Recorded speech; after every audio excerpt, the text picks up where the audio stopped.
जय श्री कृष्ण। हिंदू धर्म और शास्त्रों में पितरों यानी हमारे पूर्वजों का स्थान बहुत ऊंचा माना गया है।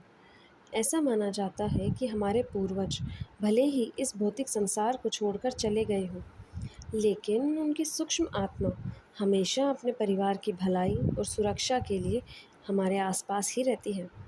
जब पितृ प्रसन्न होते हैं तो घर में सुख, समृद्धि, बच्चों की तरक्की और बीमारियों से मुक्ति मिलती है।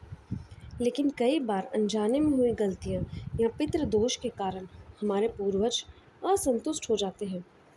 जब ऐसा होता है तो वे सीधे आकर हमसे बात तो नहीं कर सकते, लेकिन वे घर के वातावरण, पशु पक्षियों और कुछ खास संकेतों के जरिए हमें ये बताने की कोशिश करते हैं कि वे हमसे कुछ कहना चाहते हैं। आज हम आपको ऐसे ही 4 गुप्त संकेतों के बारे में बताने जा रहे हैं, जिन्हें अक्सर लोग इत्तेफाक समझकर नज़रअंदाज कर देते हैं। पितरों का सबसे पहला और मुख्य संकेत होता है घर में पीपल के पेड़ का बार बार उगना।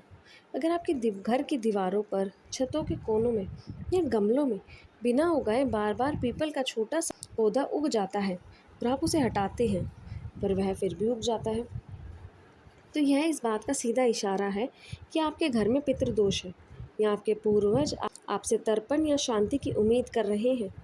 दूसरा सबसे बड़ा संकेत है खाने में बार बार बाल का निकलना।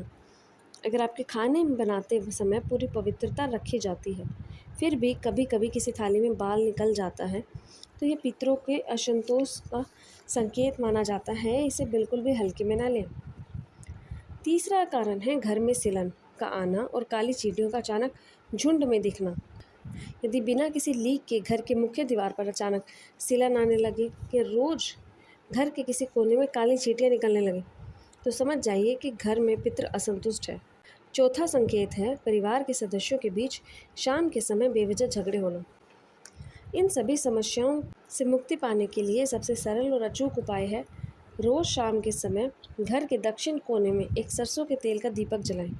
पितरों के नाम से जल को अर्घ दें और अमावस्या के दिन किसी गरीब या ब्राह्मण को भोजन कराएं। ऐसा करने से पितृ अत्यंत प्रसन्न होते हैं और आपके परिवार को सुख समृद्धि का आशीर्वाद देते हैं।